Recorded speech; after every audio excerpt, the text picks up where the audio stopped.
Story number 1. The Bunker Below. The Black Hills had always been a place of mystery. Locals whispered about strange lights in the sky and shadows moving among the trees. As kids, we heard the stories and laughed them off, calling them campfire tales. But now, standing at the edge of a rusted steel hatch buried in the forest floor, I wasn't laughing. There were 5 of us that day: me, my best friend Nate, his girlfriend Ellie, and the twins, Ryan and Sarah. We'd been hiking for hours, following a barely visible trail through the thick woods. Ellie had found an old map online, claiming it showed the location of a forgotten Cold War bunker. Most of us thought it was just an excuse to spend the weekend in the woods, but now we were staring at undeniable proof. The hatch was massive, its surface pockmarked with rust and moss. A faded warning sign was bolted to the metal, the words barely legible: authorized personnel only. Trespassers will be prosecuted. Prosecuted by who? Nate joked, tugging at the hatch's handle.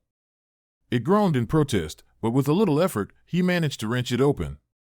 A wave of cold air rushed out, carrying with it the scent of earth and decay. Ellie peered down the dark shaft, her flashlight cutting through the gloom. "There's a ladder," she said, her excitement palpable. "Come on, let's check it out." "Are you insane?" Sarah said, crossing her arms. "This place is probably full of asbestos and, I don't know, bats or something." "Or bodies," Ryan added, earning a glare from his sister. But curiosity won out, as it always did. One by one, we climbed down the ladder, the metal rung slick with condensation. The air grew colder the deeper we went, and the sound of our breathing echoed in the narrow shaft. When we finally reached the bottom, we found ourselves in a narrow hallway, the walls lined with peeling paint and rusted pipes. The bunker was eerily intact. There were old filing cabinets, overturned chairs, and faded posters urging vigilance against foreign spies. Ellie was practically bouncing with excitement, snapping photos and muttering about hidden history. But it wasn't long before we found the room. It was at the end of the hall, behind a heavy steel door that was already slightly ajar. Inside, the air was colder, thick with the smell of mildew and something metallic. The walls were covered in drawings, hundreds of them, sketched in frantic, overlapping lines. Most depicted strange, nightmarish creatures, towering figures with elongated limbs, eyeless faces, and clawed hands. Others showed symbols, intricate and geometric, that seemed to pulse with a life of their own. "What the hell is this?" Nate said, running his fingers over one of the drawings. "Some kind of art project?" "This isn't art," Ellie said, her voice tight. She pointed to a large table in the center of the room, its surface cluttered with yellowed papers and what looked like ritual tools, knives, candles, and a bowl encrusted with something dark and dried. "This is a ritual site." Ryan picked up one of the papers, his face paling as he read. "This is insane. It's talking about opening the veil and summoning guardians." "What the hell does that even mean?" Before anyone could answer, the sound of metal scraping against metal echoed from the hallway. We froze, the hair on the back of my neck standing on end. Did someone close the hatch?" Sarah whispered. We bolted back to the ladder, but the hatch was shut tight. No amount of pulling or pounding would budge it. The air felt heavier now, pressing down on us like a physical weight. That's when we heard the first whisper. It was faint at first, like the rustle of leaves, but it grew louder, overlapping voices speaking in a language none of us could understand. The sound seemed to come from everywhere and nowhere, filling the space with a sinister energy. "We need to get out of here," Nate said, his voice trembling. But there was no way out. The whispers grew louder, and then we saw them. The creatures from the drawings. They emerged from the shadows, their forms flickering like static on an old TV. They moved with unnatural fluidity, their elongated limbs bending in ways that defied anatomy. Their eyeless faces turned toward us, and though they had no mouths, I could feel their hunger. "Run!" Ellie screamed, and we did. We sprinted back to the room at the end of the hall, slamming the steel door shut behind us. Nate and Ryan pushed a filing cabinet in front of it, but the whispers seeped through the cracks, chilling us to the bone. "What do they want?" Sarah cried, tears streaming down her face. Ellie was flipping through the papers on the table, her hands shaking. It's the ritual, she said. Whoever was down here, they summoned these things, but they didn't finish the ritual. They're trapped between worlds. And now they're trying to get to ours, I said, the realization hitting me like a punch to the gut. The door rattled, the metal groaning as the creatures pressed against it. Ellie grabbed the bowl and one of the knives, her eyes wild. We have to complete it, she said. It's the only way to send them back. You don't know what you're doing. Nate shouted, but she ignored him, cutting her palm and letting her blood drip into the bowl. The symbols on the walls began to glow, a sickly green light that pulsed in time with the whispers. The creatures screamed, a high-pitched, inhuman sound that made my ears ache. The door buckled, and I knew it wouldn't hold much longer. Ellie chanted something under her breath, the words foreign and guttural. The light from the symbols grew brighter, filling the room with a blinding radiance. And then, silence. When I opened my eyes, the creatures were gone. The door hung open, the hallway beyond it empty. The air felt lighter, and the oppressive weight that had hung over us was gone. We climbed out of the bunker, the hatch opening easily this time, as if it had never been stuck. We didn't speak as we made our way back to the trailhead, the events of the night etched into our minds like scars. Ellie burned the papers the next day, along with the photos she'd taken. Some things are better left forgotten, she said. I still dream about the bunker sometimes. About the whispers, the symbols, and the creatures that came so close to dragging us into their world. The Black Hills are a place of mystery, but some mysteries are better left unsolved. If you ever find yourself hiking there and stumble across an old steel hatch, do yourself a favor, walk away. Because some doors, once opened, can never truly be closed. Story number 2. Shards from the Unknown. Roswell had always been a town draped in whispers and conspiracy theories. UFO enthusiasts came in droves, searching the skies for answers or scouring the desert for debris they believed would validate their wild claims. Most of us locals rolled our eyes at the stories, lights in the sky, government cover-ups, alien autopsies. It was a tourist attraction, nothing more. At least, that's what I thought until the night everything changed. It began with a call that came through just past midnight. Dispatch sounded uneasy. Unmarked vehicles spotted near Old Route 285. Strange activity reported at the abandoned silo site. The silo had been dormant for decades, a relic of Cold War paranoia buried in the sand. It wasn't the kind of place anyone visited, let alone after dark. 3 of U.S. responded, myself, Officer Kelly, and Sergeant Doyle. Doyle was the kind of cop who could make you believe in nothing, his cynicism hard-earned from decades on the job. Kelly was newer, eager but cautious, her flashlight always moving, as if the desert shadows might leap out at her. Together, we drove through the darkness, the sand stretching endlessly on either side of the road. We found the vehicles parked haphazardly around the silo entrance, their black paint gleaming under the moonlight. There were no markings, no license plates, just sleek, anonymous cars that screamed government. The hatch to the silo had been pried open, the heavy steel door lying crooked in the sand. The air was eerily still, and I couldn't shake the feeling that we were being watched. Looks like someone beat us here, Doyle muttered, his hand resting on his holstered gun. Kelly shone her flashlight into the opening. The metal ladder descended into the earth, disappearing into darkness. Should we call for backup? She asked, her voice tight. Doyle shook his head. By the time they get here, whoever's inside will be long gone. Let's check it out. We climbed down, the rungs cold and slick with condensation. The air grew colder as we descended, carrying a faint, metallic tang that made the hairs on the back of my neck stand up. When we reached the bottom, we found ourselves in a narrow corridor, the walls lined with rusted pipes and peeling paint. It didn't take long to find the main chamber. The room was massive, its walls curving upward like the interior of a dome. In the center was a table, and on it, the shards. At first glance, they looked like jagged pieces of metal, their edges sharp and glinting under the harsh fluorescent lights. But as we stepped closer, I realized they weren't just metal. They pulsed faintly, emitting a soft, otherworldly glow that seemed to shift and change, like they were alive. What the hell is this? Kelly whispered, reaching out toward one of the shards. Don't touch it, Doyle barked, grabbing her wrist. Whatever it is, it's not natural. We circled the table, our flashlights sweeping over the shards. There were about a dozen pieces, each no larger than a hand, but they seemed to hum with a quiet energy. My chest tightened as I stared at them, an unexplainable dread settling over me. It felt like the shards were staring back, studying us. Then Kelly screamed. I turned to see her clutching her hand, her flashlight clattering to the floor. "It burned me," she cried, holding up her palm. There was no wound, no sign of injury, but her face was pale, her eyes wide with fear. "Let's get out of here," Doyle said, his voice steady but urgent. "Now." As we turned to leave, the lights in the chamber flickered. The hum of the shards grew louder, resonating through the room like a low, ominous chant. And then, they moved. The shards lifted off the table, floating in the air like a swarm of insects. They spun and twisted, their glow intensifying until the room was bathed in a sickly green light.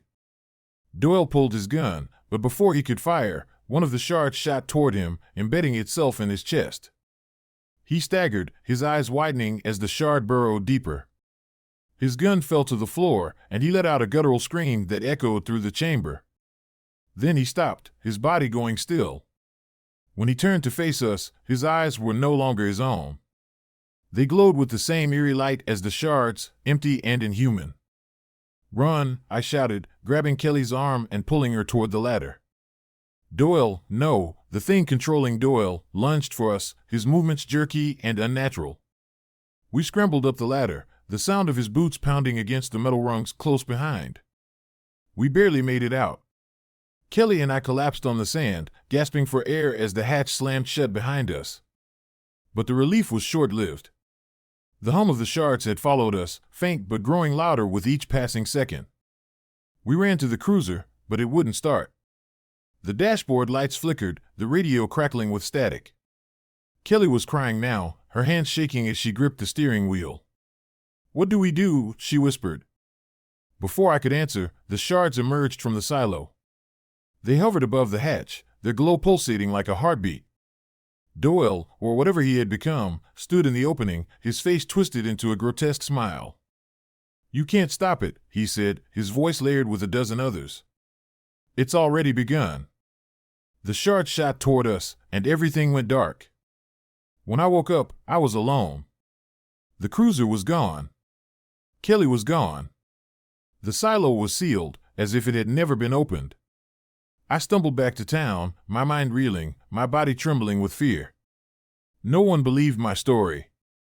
The vehicles, the silo, the shards, there was no evidence they had ever existed. But I know what I saw. I can still hear the hum, faint but constant, like it's following me. Sometimes, when I close my eyes, I see the shards, their light growing brighter, their whispers calling me back. And I know, one day, they'll find me. Because whatever was in that bunker, it wasn't just alive. It was waiting. Story number 3. The Madman's Bunker. The Everglades have a way of swallowing things, secrets, stories, people. It's a vast expanse of waterlogged wilderness where time seems to slow and everything feels just a little too alive. I'd been a rescue worker for years, but the call that brought us there that day was unlike anything I'd ever handled. A hiker had stumbled across a rusted metal hatch deep in the swamp, barely visible beneath the thick tangle of vines and muck. He claimed to hear something coming from beneath it, faint and rhythmic, like the sound of a heartbeat.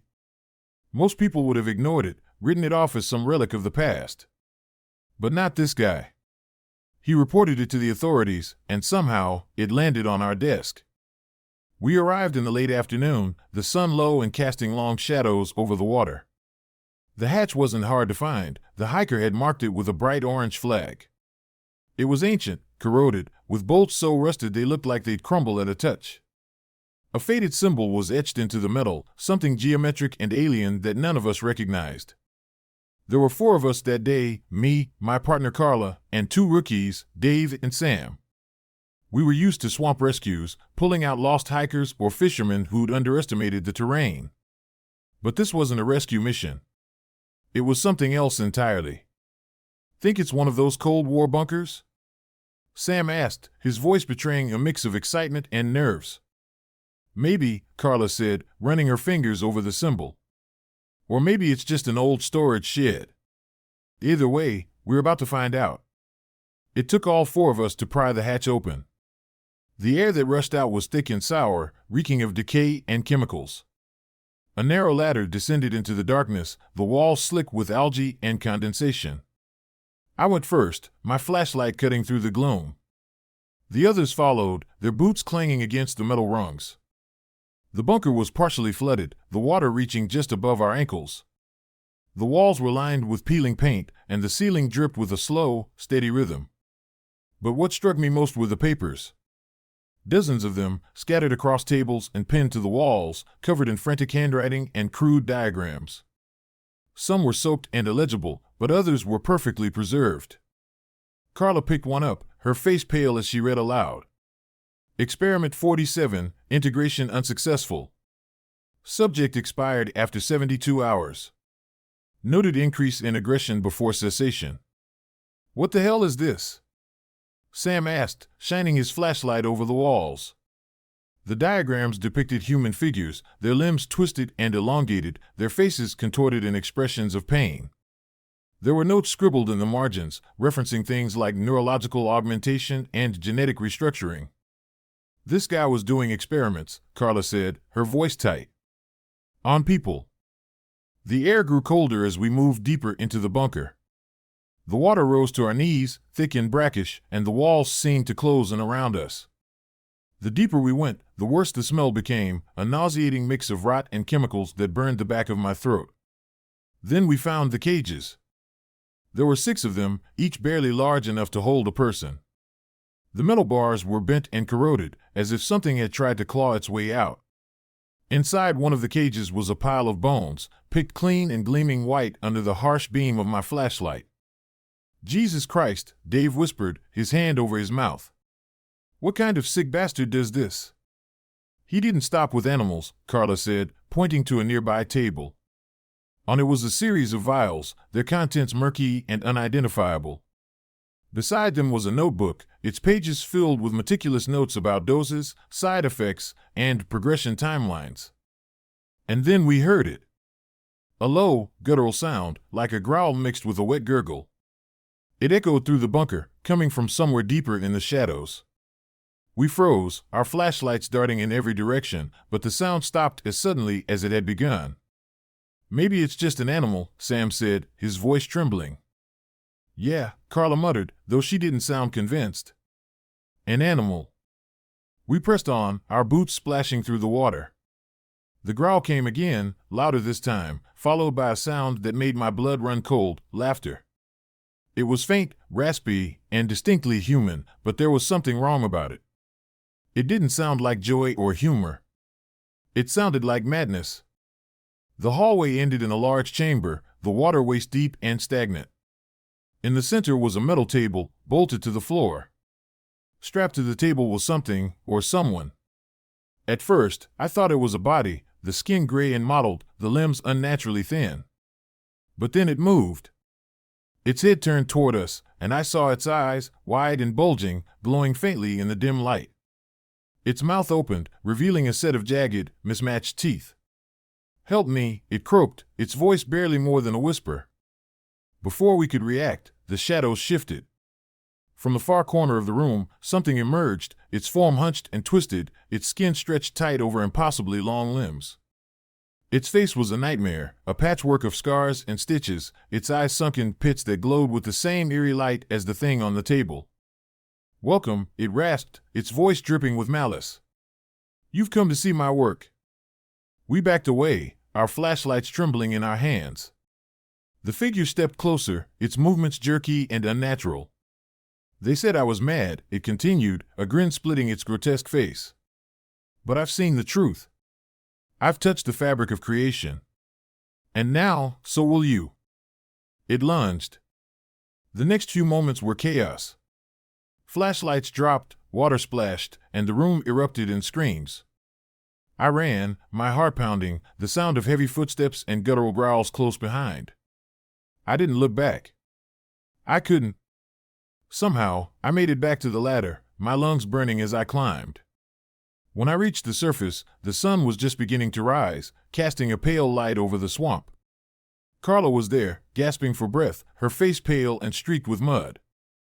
The others never came out. We reported what we found, but no one believed us. The bunker was sealed, the hatch buried beneath concrete and soil. They called it a containment measure. But I know the truth. He's still down there, waiting, his experiments unfinished. And sometimes, late at night, I swear I can hear the laughter, carried on the wind from the Everglades. Story number 4. The Gateway Beneath Mount Shasta. The air around Mount Shasta has always carried a strange hum, a subtle vibration you can feel in your chest if you stand still long enough. Some say it's the mountain itself, alive with secrets.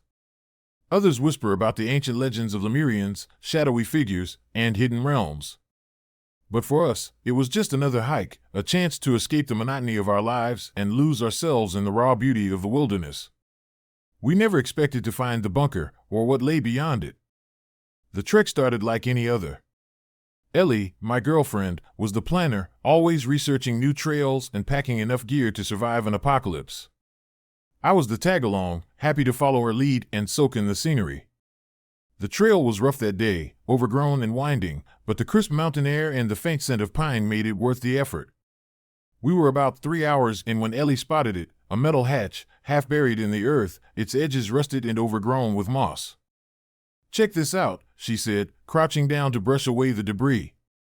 The hatch was old, no doubt about it, with a heavy wheel in the center that looked like it hadn't been turned in decades. Faded lettering was etched into the metal, the words barely legible, authorized access only. Property of the Order. "What do you think it is?" Ellie asked, her eyes bright with curiosity. "Probably just an old storage site," I said, though my gut told me otherwise. "Could be dangerous. We should leave it alone." But Ellie was already gripping the wheel, her hands slick with sweat and dirt as she strained to turn it. With a groan of metal on metal, the hatch popped open, releasing a gust of stale, cold air that smelled faintly of rot. We exchanged a glance, and then, as if compelled by some invisible force, we descended. The ladder led us into a narrow corridor, the walls lined with peeling paint and flickering light bulbs that buzzed faintly, defying their apparent age. The air was damp and oppressive, thick with a silence that felt alive. At the end of the hallway, we found the first room, a library of sorts, though the books were unlike anything I'd ever seen. The shelves were filled with leather-bound tomes, their titles written in a language I couldn't decipher. Ellie picked one up, her brow furrowed as she flipped through the pages. "These are diagrams," she said, holding the book up for me to see. The pages were filled with intricate symbols and sketches of geometric shapes, alongside drawings of shadowy, inhuman figures. One page showed a massive stone archway, its surface covered in runes, with the words "The Gateway" scrawled beneath it. "That's unsettling," I said, stepping back. "It's more than unsettling," Ellie whispered. "I think this was some kind of cult." As we moved deeper into the bunker, the feeling of being watched grew stronger. The walls seemed to pulse, the air vibrating with an almost imperceptible hum. In the next room, we found a table covered in yellowed papers and strange artifacts, small, carved stones, a dagger with a bone handle, and a journal written in shaky, desperate handwriting. Ellie read aloud, "The Order believes the Gateway is a bridge between worlds. But it is not a bridge, it is a wound. We opened it, and now they know we are here. We sealed it to protect ourselves, but the seal will not hold forever. If you find this, leave. Do not open the gateway." I swallowed hard, my mouth dry. Maybe we should listen to them. Ellie ignored me, her attention drawn to a door at the far end of the room. It was massive and ornate, carved from dark wood and reinforced with heavy iron bars. Symbols were etched into its surface, glowing faintly in the dim light. The hum grew louder as we approached, a low vibration that seemed to resonate in my bones. "This has to be it," Ellie said, her voice trembling with a mix of fear and fascination. "The gateway. Ellie, we don't know what we're dealing with. Let's just go." But she was already reaching for the door, her fingers tracing the symbols as if they called to her. The glow intensified, and with a deafening crack, the iron bars splintered, the door creaking open. A wave of cold air rushed out, extinguishing the flickering lights and plunging us into darkness. For a moment, there was silence. Then, the whispers began. They came from everywhere and nowhere, voices overlapping in a cacophony of languages I couldn't understand. Shapes moved in the shadows, tall, angular figures with glowing eyes that seemed to pierce through the darkness. The air grew thick, oppressive, pressing down on my chest until I could barely breathe. "Ellie!" I shouted, reaching for her. But she was frozen, her eyes wide and unblinking as she stared into the void beyond the door. "They're beautiful," she whispered, tears streaming down her face. "Can't you see them?" I couldn't see anything but shadows, writhing and shifting like smoke. One of them stepped forward, its form coalescing into something almost human. Its face was blank, a smooth expanse of darkness, but I could feel its gaze on me. "You should not have come," it said, its voice a low, guttural growl that echoed in my mind. I grabbed Ellie's arm, pulling her away from the door. The shadow reached for us, its elongated fingers brushing against my shoulder. The touch burned, searing through my jacket and into my skin. I screamed, the pain blinding, but I didn't let go of Ellie. We ran, the shadows close behind, their whispers growing louder with each step. The hallway seemed to stretch on forever, the exit always just out of reach. The lights flickered violently, the air crackling with electricity. I felt them closing in, their icy breath on my neck. When we finally burst through the hatch and into the sunlight, the silence was deafening. The forest was still, the hum of the bunker replaced by the soft rustle of leaves in the breeze. We collapsed on the ground, gasping for air, the hatch slamming shut behind us. Ellie hasn't been the same since. She stares at walls for hours, her lips moving silently, as if reciting prayers to something I can't see. The burn on my shoulder never healed, the skin blackened and cracked, pulsing faintly in the dark. We sealed the hatch with concrete and steel, but I know it won't hold. The gateway is open, and the shadows are waiting. Sometimes, in the dead of night, I hear the hum, faint and insistent, calling me back to the bunker beneath Mount Shasta. Story number 5. The glass tanks beneath Coney Island. We were just a group of college kids looking for an adventure, the kind you can brag about later over cheap beer and late-night pizza. Exploring the abandoned tunnels beneath Coney Island seemed like the perfect way to spend a Saturday. It was supposed to be simple: sneak past the locked gates, descend into the forgotten world below the boardwalk, and capture some eerie footage for our YouTube channel. We never imagined what we'd find down there. It was me, Sarah, our camera guy Mike, and Ellie, who claimed she'd done her research and knew exactly where to go. Ellie was always the one dragging us into these schemes. She'd read something online about secret tunnels used during World War II for coastal defense, and she was convinced we'd uncover some hidden piece of history. The rest of us were just along for the thrill. The entrance was easy to find, hidden behind a crumbling maintenance shed on the edge of the beach. The lock on the gate was rusted, practically falling apart with a few good kicks from Mike. The air inside was damp and cold, carrying the faint smell of saltwater and decay. The walls were lined with corroded pipes, their metal surfaces streaked with rust and something darker that I didn't want to think about. "This is amazing," Ellie whispered, her voice echoing in the narrow corridor. "Imagine what's down here." "Probably rats," Sarah muttered, clutching her flashlight like a weapon. "Big, mutant rats." Mike laughed, but it was a nervous sound. "Hey, mutant rats would get us some views." We wandered deeper into the tunnels, the air growing colder with every step. The silence was oppressive, broken only by the occasional drip of water and the crunch of gravel beneath our feet. It felt like the tunnels were alive, watching us, waiting for something. Ellie led the way, her phone out as she checked the map she'd downloaded. "According to this, there's a storage area up ahead," she said. "It's probably empty, but who knows?" The storage area wasn't empty. The door was heavy and reinforced, with a faded stencil reading property of the U.S. Army. Restricted access. It took all three of us to push it open, the hinges groaning like a wounded animal. Inside, the air was colder still, and the walls were lined with old control panels and rusted machinery. But the tanks were what drew our attention.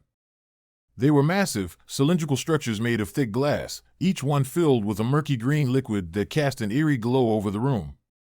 There were 6 of them, arranged in a semicircle around a central console. At first, we thought they were empty. Then the shadows inside the tanks began to move. Holy shit, Mike whispered, his camera already rolling. The creatures inside the tanks were unlike anything I'd ever seen. Their bodies were vaguely humanoid, but their proportions were all wrong, limbs too long, heads too narrow, skin pale and translucent. Their eyes were large and black, glinting in the dim light, and their mouths were filled with rows of needle-like teeth. They floated motionless, their long fingers curled against the glass. "This can't be real," Sarah said, her voice trembling. "What the hell are these things?" Ellie approached one of the tanks, her hand hovering over the surface of the glass. I think they're alive." "They're experiments," Mike said, panning the camera over the room. "Like something out of a horror movie. Maybe this place was part of some government project." "Shut up," I snapped, my eyes fixed on the console in the center of the room. The buttons and dials were covered in dust, but one switch was clean, as if it had been used recently. Above it, a small plaque read "Reactivation Protocol." "Let's get out of here," I said, a knot of fear tightening in my chest. "We've seen enough." But Ellie, as always, couldn't leave well enough alone. Her curiosity was a force of nature, unstoppable and often dangerous. Before I could stop her, she reached for the switch. "What are you doing?" Sarah hissed, but Ellie didn't answer. The room plunged into darkness as the console powered up, the hum of electricity filling the air.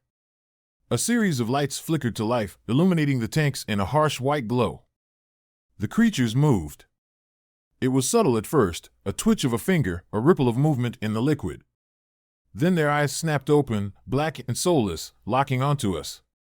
The tanks began to drain, the green liquid swirling away through hidden pipes. The creatures slid to the bottom of the tanks, their limbs unfolding in grotesque, unnatural ways. "We need to run," I said, my voice shaking. But it was too late. The glass shattered, shards flying in every direction as the creatures emerged, their movements jerky and inhuman. They didn't roar or scream. They didn't make a sound. They just stared at us with those empty eyes, their heads tilting in unison. "Go!" I shouted, grabbing Sarah's arm and pulling her toward the door. We ran, the sound of wet footsteps echoing behind us. The tunnels seemed to stretch on forever, every turn leading to another identical corridor. The creatures were faster than they looked, their elongated limbs allowing them to move with terrifying speed. I could hear Mike screaming, but I didn't dare look back. We burst into the open air, collapsing onto the sand as the morning sun rose over the water. The hatch slammed shut behind us, and Ellie dropped the heavy metal bar into place, sealing it as best she could. "What the hell were those things?" Sarah gasped, her face pale and streaked with tears. Ellie didn't answer. She was staring at her hand, where a single drop of green liquid clung to her skin. We left Coney Island that day, vowing never to return. But I know it's not over. I can still hear the hum of the bunker in my dreams, and sometimes, when I close my eyes, I see their faces, those black, soulless eyes staring back at me. Ellie hasn't been the same. She's distant, her once bright curiosity replaced by a quiet, unsettling intensity. And sometimes, late at night, I hear her whispering to herself in a language I don't understand. The bunker beneath Coney Island is sealed, but the creatures are awake. And I can't shake the feeling that they're waiting for something, or someone, to let them out again. Story number 6. Whispers in the Sand. The Nevada desert has a way of making you feel insignificant. The endless expanse of sand and rock stretches beyond the horizon, a vast and empty void that swallows sound and light. It's the kind of place where secrets go to die, or fester. That's what drew me back there, years after I'd sworn never to return. My name's Jack Hensley, and I'm a retired Army engineer. I served in places I'd rather forget, building and tearing down things that shouldn't have existed in the first place. After I left the service, I thought I'd left all of it behind. But the desert doesn't let go that easily. The nightmare started a few months ago, dreams of a bunker I'd worked on during my final deployment. I hadn't thought about that place in years, but in the dreams, it was alive. Pulsing. Whispering. Calling me. I told myself it was just my mind playing tricks, the aftermath of too many sleepless nights and too much whiskey. But when I woke up one morning with sand in my boots and no memory of how it got there, I knew I had to go back. Closure, I told myself. Just a quick look, and then I'd let it go. The bunker was hidden deep in the desert, far from the main roads, accessible only by a winding dirt trail that barely existed anymore. The facility had been decommissioned decades ago, abandoned after the experiments it housed were deemed unethical. At least, that's the official story. I remember the rumors among the troops, talk of weapons that didn't kill you but unmade you, breaking people down in ways that couldn't be explained. I didn't want to believe it then. I wish I didn't believe it now. When I found the entrance, it was just as I remembered, a steel hatch half buried in the sand, its surface scarred by time and the elements. The air around it felt different, heavier somehow, like the atmosphere was pressing down on me. I hesitated for a moment, my hand hovering over the wheel. Then I turned it, the metal groaning in protest, and descended into the dark. The first thing I noticed was the smell, a mix of mildew and something metallic, like blood. The air was thick, almost wet, and each step echoed unnaturally, the sound swallowed by the oppressive silence. The bunker was exactly as we'd left it. The walls were lined with rusted panels, the floor littered with debris, old tools, scraps of paper, a single boot lying on its side. I wandered through the corridors, my flashlight casting long, jittery shadows. The place felt wrong, like the angles didn't quite add up, the dimensions subtly off. Doors stood ajar, revealing rooms filled with broken equipment and shattered glass. And then there were the whispers. At first, I thought it was just the wind, a faint rustling that seemed to come from nowhere. But as I moved deeper into the bunker, the sound grew clearer. Words, fragmented and indistinct, echoed through the halls, overlapping and intersecting like a chorus of the damned. I couldn't make out what they were saying, but I felt their meaning, a warning, or maybe a plea. I followed the sounds to the central chamber, the heart of the facility. This was where the experiments had been conducted, where the lines between science and madness blurred beyond recognition. The room was massive, dominated by a circular platform surrounded by control panels. In the center of the platform was a device I barely recognized, an array of metal and glass, its purpose lost to time and secrecy. The whispers grew louder, more insistent, as I approached. My flashlight flickered, and for a moment, I thought I saw something, shadows that moved against the light, shapes that shouldn't exist. I froze, my breath caught in my throat, but when the beam steadied, there was nothing there. "Who's there?" I called out, my voice trembling. The silence that followed was worse than the whispers. Then the lights came on. It wasn't the harsh, sterile glow of fluorescent bulbs, but something else entirely. The walls seemed to hum with energy, pulsing with a dim, otherworldly light that cast everything in shades of green and gold. The device in the center began to hum, its metal components vibrating as if coming to life. And then I saw them. They weren't human, not anymore. Their forms were twisted, elongated, their faces blank slates where features should have been. They moved without sound, gliding across the floor like shadows made flesh. But the worst part was their eyes, black voids that seemed to pull me in, their emptiness more terrifying than any scream. They didn't attack, didn't even seem to notice me. They just moved, circling the room, their movements eerily synchronized. The whispers returned, louder now, and I realized they weren't coming from the walls or the machine. They were coming from the figures. We were them. We are them. The words weren't spoken but pressed into my mind, each syllable like a hammer blow. My knees buckled, and I fell to the ground, clutching my head. The room spun, the light intensifying until it felt like I was being burned from the inside out. And then, just as suddenly as it started, it stopped. I woke up outside, the desert sun beating down on my face. The hatch was gone, the sand undisturbed, as if the bunker had never existed. But I knew better. My hands were raw and bloody, my clothes torn and stained with a black, viscous substance that reeked of decay. I didn't go back. I couldn't. But the whispers followed me, a constant murmur at the edge of my consciousness. They're quieter now, but they're still there, waiting. And sometimes, when I close my eyes, I see the figures, their blank faces staring back at me. The bunker is still out there, somewhere beneath the Nevada desert, its secrets buried but not forgotten. I don't know what we unleashed, or if it can ever be stopped. But I know one thing for certain, the desert doesn't let go. And neither will they. Story number 7. The Shadows Below. I've worked maintenance in Central Park for over a decade. I know its paths, its hidden corners, its quirks. I've seen the seasons change over its vast expanse, the city's heartbeat breathing life into it every day. But even after all those years, there was one part of the park I never knew existed. Now, I wish I never found it.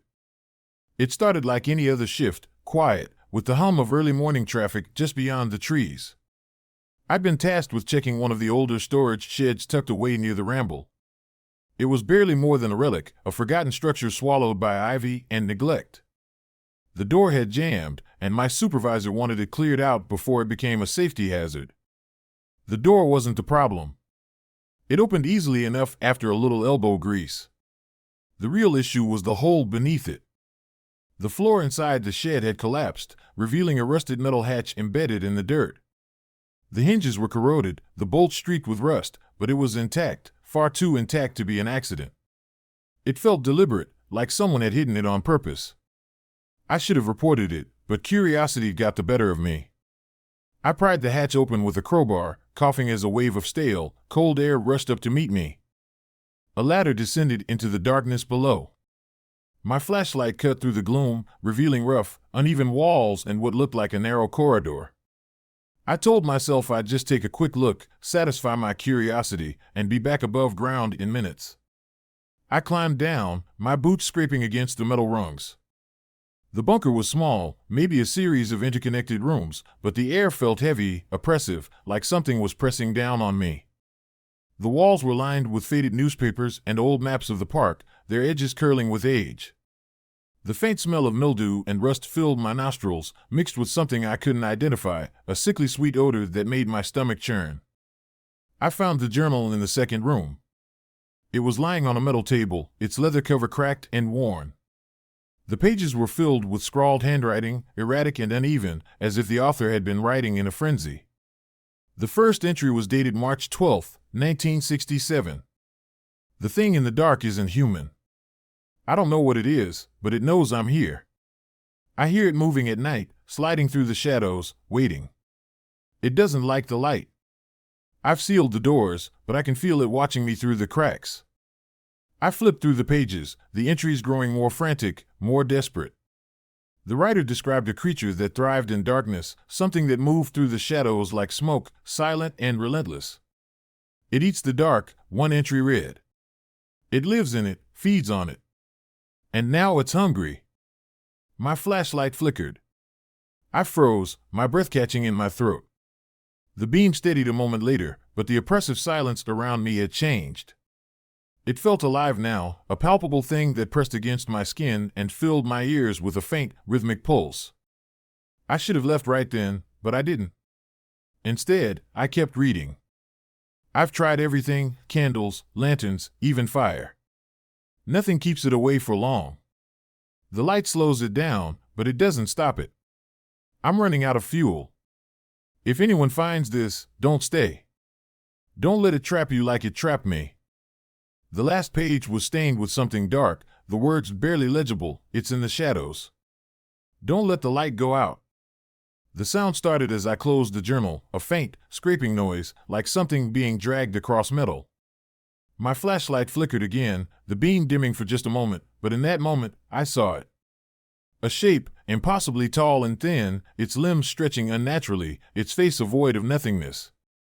It stood at the edge of the light, its form barely distinguishable from the shadows around it. I stumbled back, my heart hammering in my chest. The thing didn't move, but I could feel its presence, its hunger, like a weight pressing down on me. I turned and ran, the beam of my flashlight bouncing wildly as I sprinted back toward the ladder. The bunker wasn't a series of rooms anymore. The corridors twisted and stretched, looping back on themselves in impossible ways. Every turn brought me back to the same spot, the room with the table and the journal. The thing was closer now, its form more defined, its long fingers stretching toward me like tendrils of smoke. The journal's words echoed in my mind, it eats the dark. I grabbed a canister of lighter fluid from one of the shelves, splashing it onto the floor in a wide arc. My hand shook as I struck a match, the tiny flame dancing in the stale air.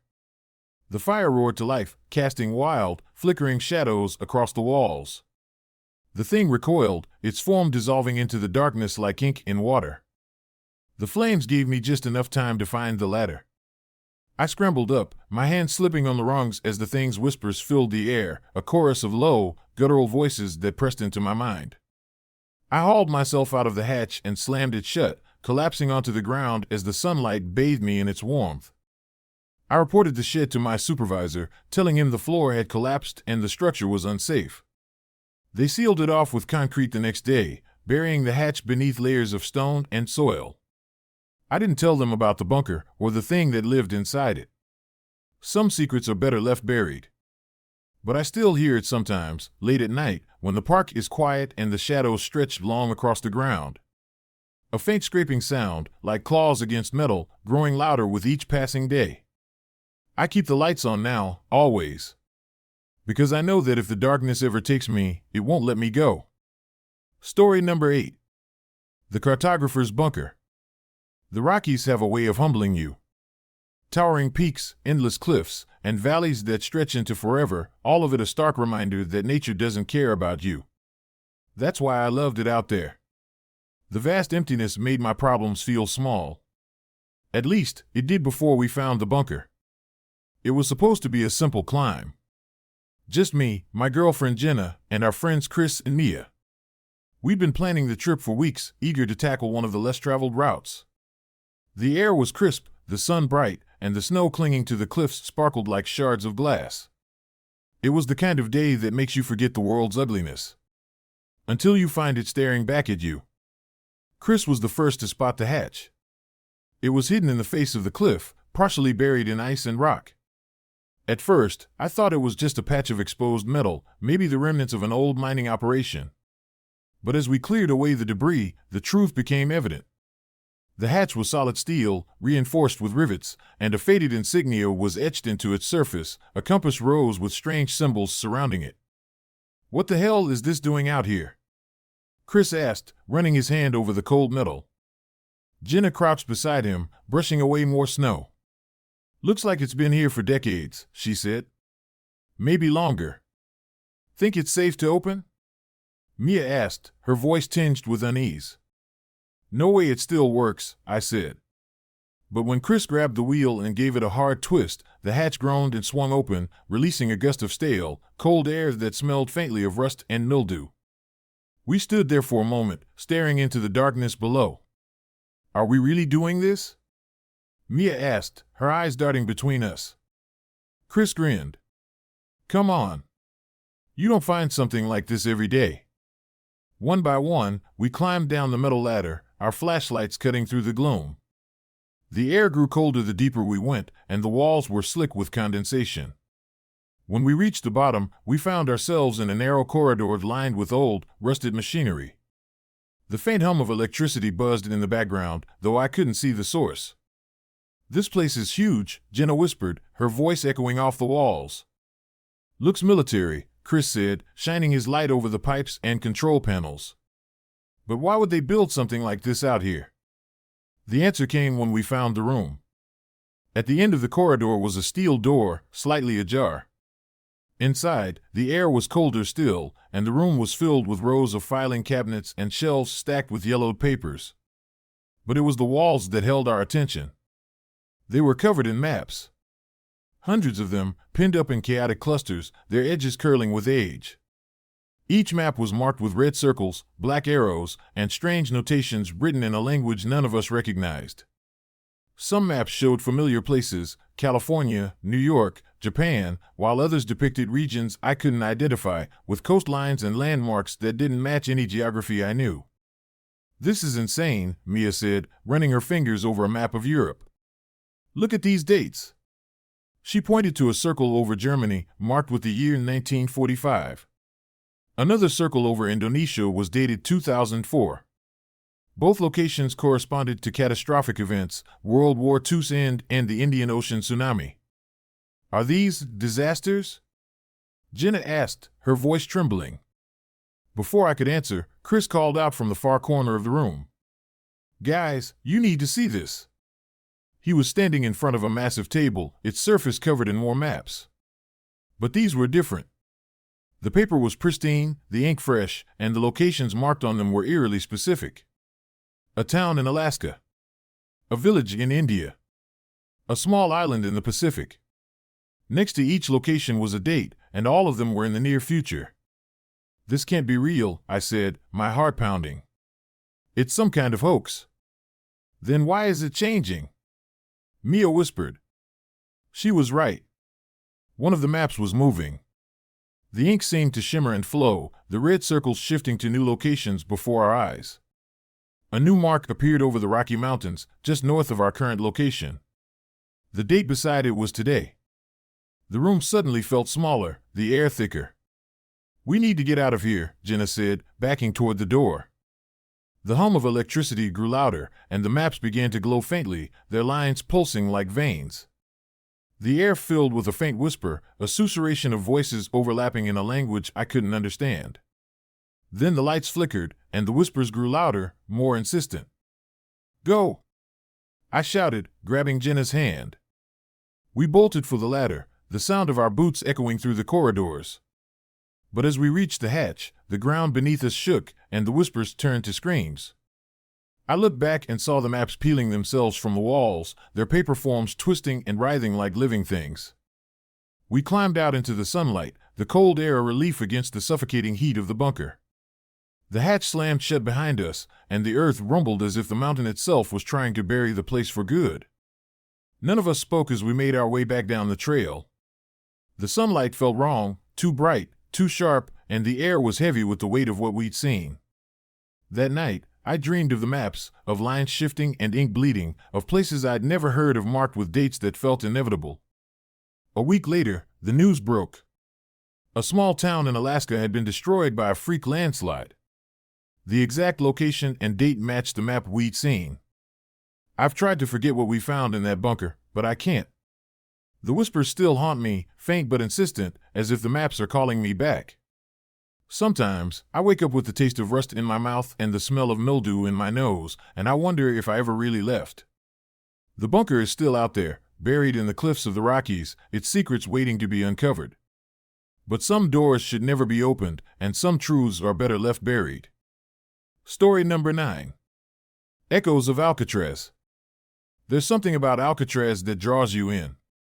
Maybe it's the way the fog wraps around the island like a shroud, or how the waves crash against its rocky shore with a relentless rhythm.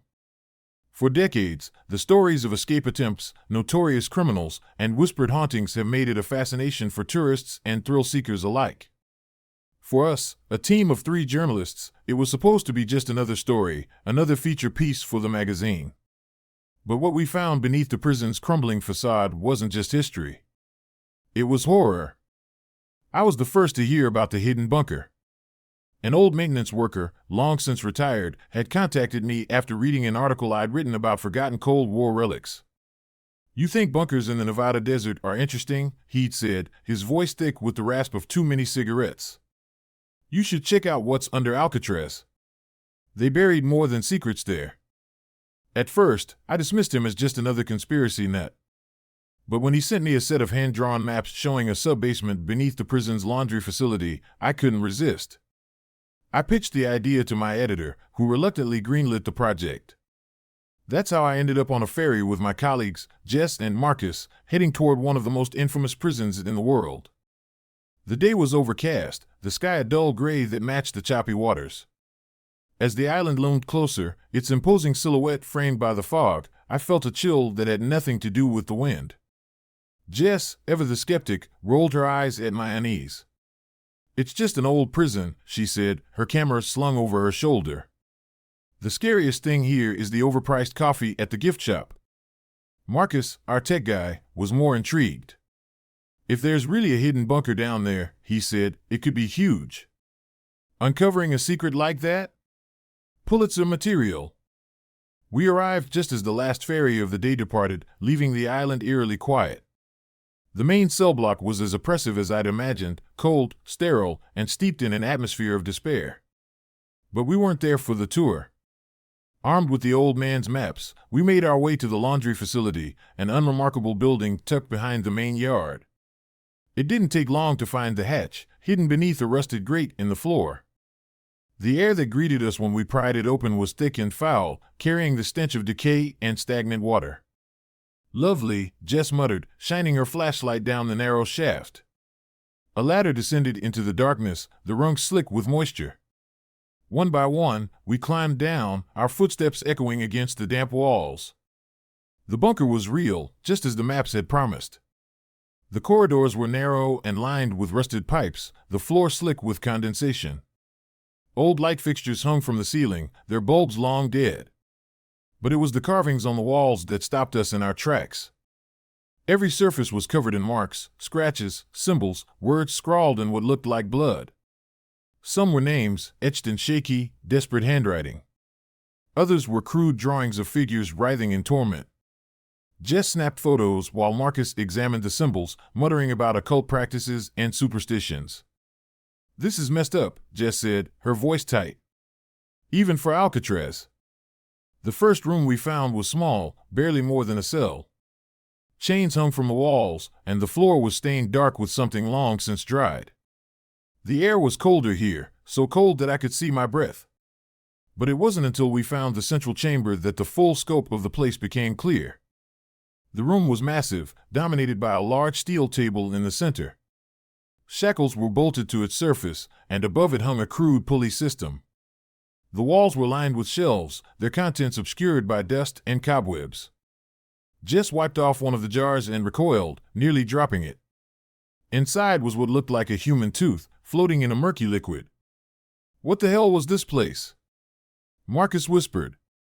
"Torture," Jess said flatly. "This is where they brought the prisoners who were too dangerous for the regular cells. The ones no one would miss." I wanted to leave. Every instinct screamed at me to climb back up that ladder and never look back. But then we heard the whispering. At first, it was faint, like the rustle of fabric or the sound of distant wind. But it grew louder, words overlapping in a cacophony of pain and anger. They came from everywhere and nowhere, filling the room with an oppressive energy. Jess and Marcus froze, their faces pale. "Did you hear that?" Jess whispered. Before I could answer, the lights flickered. For a moment, the room was bathed in a sickly yellow glow, casting shadows that didn't make sense. One of the shadows moved, a tall, gaunt figure with hollow eyes and a mouth twisted into a silent scream. It reached for us, its limbs stretching unnaturally long. We ran. The corridors twisted and stretched, the walls seeming to close in around us. The whispers followed, growing louder, more frantic. I could hear my name, distorted and broken, whispered over and over. "Jack! Jack! Jack!" When we finally reached the ladder, Marcus was gone. He'd been right behind me, but now there was nothing but empty space. Jess screamed his name, her voice echoing into the darkness, but there was no response. We climbed out of the hatch, slamming it shut and dragging the rusted grate back into place. The ferry ride back was silent. Jess clutched her camera like a lifeline, her hands trembling. I stared at the horizon, my mind replaying the shadows and whispers, the hollow eyes of the figure in the chamber. We didn't speak of what we saw, not to each other, not to anyone. The photos Jess took were blank. Every image was black, as if the camera had never been turned on. Marcus was reported missing, but no trace of him was ever found. And me? I haven't slept since. Every time I close my eyes, I hear the whispers, feel the cold air of the bunker pressing against my skin. Alcatraz is a place of stories, of legends and ghost tales told to tourists. But beneath the surface, hidden in the shadows, the real horror waits. And some nights, when the fog rolls in and the waves crash against the rocks, I swear I can hear Marcus calling for help.